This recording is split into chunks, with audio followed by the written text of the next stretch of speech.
Oh, may bagong pasabog mga kababayan si Montulfo tungkol kay Bato. Ano niyan, Mr. Maravillas? May pagka-showbiz. Ngayon pa lang, may pinost mga kababayan na revelasyon. Iwan ko si Montulfo, matanda na pero nagkailig sa mga chismis-chismis. At yung chismis tungkol kay Bato. At malamang kasi siyempre, pare silang taga Davao, malamang credible. Ano niya, Mr. Maravillas yan? Tabagay, hindi man po nakapagtataka kasi ganon sila lahat, trupang ganito talaga ang gawain. Yan ang post ni Montulfo, 36 minutes ago. Ramon Tulfo, the lady must be torn between a rock and a hard place. As one idiom goes. Ayan ang post niya. Oh.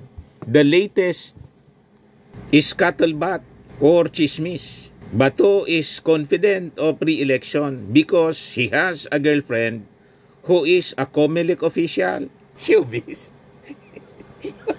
Talaga ito si Montulfo na ang chinismis mga kababayan si Digong. Girlfriend daw po si Garma. Si Colonel Garma, Royina Garma, yan doon ang chinismis niya, ni Montulfo. Ngayon naman po, si Bato ang chinichismis. May girlfriend daw sa COMELEC, kaya tiwala si Bato na mananalo. Yan May pagkaloko din ito si Montulfo. Mahilig sa showbiz chismis. But anyway, tingnan natin kung ano yung reaction dito ni Bato. Kung mananahimik lang ba o magdi-deny. Pag hindi na yan dininay, mga kababayan, ibig sabihin totoo. At saka baka batukan siya ng kanyang asawa. May girlfriend ka pala niya, binulgar ka sa social media ni Montulfo. O, diba? Malamang yun ang uwi nito mga kababayan. Yun ang maging konsekwensya pag hindi siya nag-deny nito. At kahit mag-deny siya, magdududa na yung kanyang misis. Pati publiko magdududa, mga kababayan, pag halimbawa nanalo. Kaya malamang, mag-amok itong si Bato kay mag-amok itong si Bato sa ginawang expose ni Montulfo. Subaybayan natin mga kababayan. Abangan natin kung ano magiging reaksyon ni Bato dito sa naging post ni Montulfo. O ngayon, dito naman tayo mga kababayan sa naging reaksyon ng isang ICC lawyer doon sa sinabi ng abogado ni Digong, si Nicholas Kaufman. Sabi dito, ICC lawyer calls demands of Rhodes Counsel absurd and out of touch. Binasa natin yung demands po ng ICC lawyer ni Digong. Parang may something din talaga. Kaya binanata ng ICC lawyer po.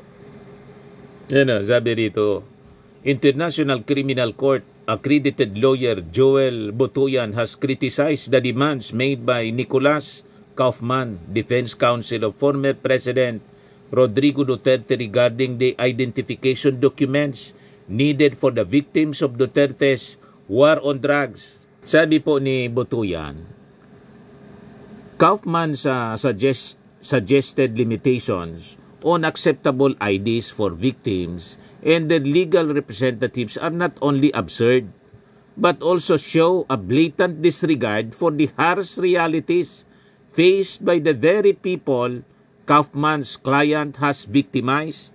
Sabi po ni Botuyan, Mr. Kaufman's comment on the IDs of the victims comes from someone who obviously has no knowledge at all of the Philippine situation. It comes from someone who is totally ignorant of the kind of people who were mass murdered by his client, Mr. Duterte, sabi po ni Botuyan, stressing that the victims of Duterte's brutal drug war come from the poorest communities in the country. Sabi ni Botuyan, ito ang mga individuals na to who are overwhelmingly poor, napakahirap ng buhay, Wala niya silang access to the government-issued IDs that Kaufman is demanding, such as passports, driver's licenses, or professional licenses. Yan ang sinabi ni Kaufman, mga kababayan. Dapat niya kumpleto na. Ang dapat mag-demand yan, yung mga judges. Demanding po, pati yung abogado ni Digong. Binagbagan ngayon ng ICC lawyer na si Butuyan. Kaya sabi po ni Butuyan, the kind of IDs being demanded by Mr. Kaufman are badges of wealth and privilege in the Philippines. They are unavailable to victims who wallow in poverty and who constitute the overwhelming number of those killed by his client. Grabe na nga yung dinanas na paghihirap. Pagkatapos, dito pa mga kababayan, sa paghanap ng hustisya, gagawin pang mahirap nitong abogado ni Digong. Talagang purposely, dinisay nila yan. Yan ang gusto niyang mangyari para ma-discourage po yung mga witnesses. Mga strategy yan po ng abogado. Butuyan suggested that Kaufman, likely coming from a wealthy country like the UK, simply does not understand that such IDs are inaccessible to those most affected by Duterte's war on drugs. He expressed outrage at the suggestion that victims be denied recognition simply because they lack government-issued IDs. Yan ang gustong mangyari ni Kaufman, mga kababayan. Dapat niya hindi i-recognize. Huwag dapat i-recognize ng ICC yung mga testigo kung hindi sila makakapag-present ng ganong mga uri ng IDs. Kaya sabi po ni Butuyan, the victims' families have already lost loved ones. For them to be refused recognition as victims of the murderous Mr. Duterte because of the lack of government-issued IDs is to make them suffer grave injustice twice over. Tama po, mga kababayan. Yung mga witnesses po gustong gipitin. Ngayon pa lang gusto nang gipitin, mga kababayan, to discourage them na magtestigo po. Butuyan also took aim at Kaufman's suggestion that the Office of the Public Counsel for Victims should be appointed as the legal representatives for the victims. It is totally abhorrent that Mr. Duterte, speaking through Mr. Kaufman, wants his choice to be followed on, who should stand as representative of the very people he must murdered. No, Mr. Kaufman, the victim must have the say on who should speak for them and not you who speaks for the mass murderer. Sabi po ni Butuyan. Matigas na deklarasyon ni Butuyan po. Pero anyway, hindi man yung abogado ni Digong ang masusunod. Masusunod yung ICC. Yung ICC judges, sila yung masusunod, hindi yung abogado. O ngayon, itong isang kolum, mga kababayan, published by Manila Times, magandang i-share ko po sa inyo. Sinulat ni Franco Jose Baronia. Sabi niya rito, state inaction led to ICC involvement. Ang ibig sabihin po, kaya napasama po yung binagsakan ni Digong kasi ito'y dahil man lang sa walang aksyon na ginawa yung gobyerno noong panahon niya sa nangyaring mga AG case kapag seek ng hustisya ng mga biktima. Tama itong analysis po. Yan The ICC acted as a necessary complement to the Philippines justice system due to the absence of credible domestic investigations into the thousands of killings committed during former President Duterte's bloody war on drugs. Sabi po ng Filipino human rights lawyer na accredited ng ICC. Yan po yung sabi ni Gilbert Andres. So sabi diyan, amid heated public debate surrounding the ICC's arrest of Duterte, one key aspect of the international legal procedure has been largely overlooked, the doctrine of inaction, sabi po ni Andres. Andres described this as a frequently misunderstood but fundamental principle niya that underpins the court's authority to intervene, contrary to the argument that the Philippines has a functioning judicial system and lacks civil unrest. What is lost niya in the discourse, paliwanag ni Andres, is that the ICC's first concern is whether there have been any real investigation or prosecutions for international crimes committed within the state's territory. He said, this preliminary question comes before any assessment of whether a country is unwilling or unable to prosecute such crimes, as standard laid out in Article 17 of the Rome Statute. So hindi paggalaw po ng previous administration, yun man lang po ang nagdulot para ipahamak si Digong. Ang akala, mga kababayan na mga officials ni Digong mismo at kanyang mga opisyal, ang hindi nila pag-aksyon, makakalusot sila. Yun pala mga kababayan, ang magiging dahilan para pumasok yung ay tumalis na tayo as member of the Rome Statute of the ICC. Yung aksyon para umiwas, yun pala yung naging trap. Yun pa yung naging trap para sa mahulog si Digong sa kamay ng ICC. Yun na nga po yung nangyari ngayon. You see?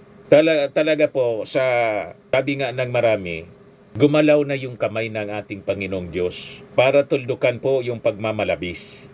You see? Yan sabi po ni Andres dito. Rather than immediately analyzing a state judicial capacity or intent, Andres said the ICC applies what is known as the inaction doctrine, firmly established in the appeals chamber decision, and Prosecutor versus Germain Katanga, a landmark case concerning crimes in the Democratic Republic of Congo. So paliwanag niya, under this doctrine, the court's threshold question is straightforward. Has the state undertaken any genuine investigation or prosecutions related to the alleged international crimes? Yun ang tanong. So in this case, dito sa ating bansa, the answer is a resounding no. Sabi po ni Andres, there have been no investigation, no charges filed for crimes against humanity or for murder against Mr. Rodrigo Duterte. He said, referring to the widespread EG case linked to the former president's anti-drug campaign. So yung kawalang investigasyon ng kanyang administrasyon, yun mismo ang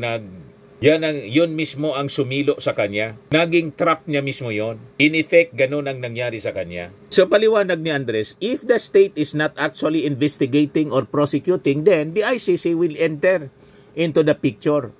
And that's exactly what has happened with the Philippines. Nakita na ninyo, mga kababayan. Sa kakaiwas mga kababayan ni Digong, yun pala yung sisilo sa kanya. Yung inaction na ginawa ng kanyang administrasyon. Kulong yung bagsak niya ngayon. You see?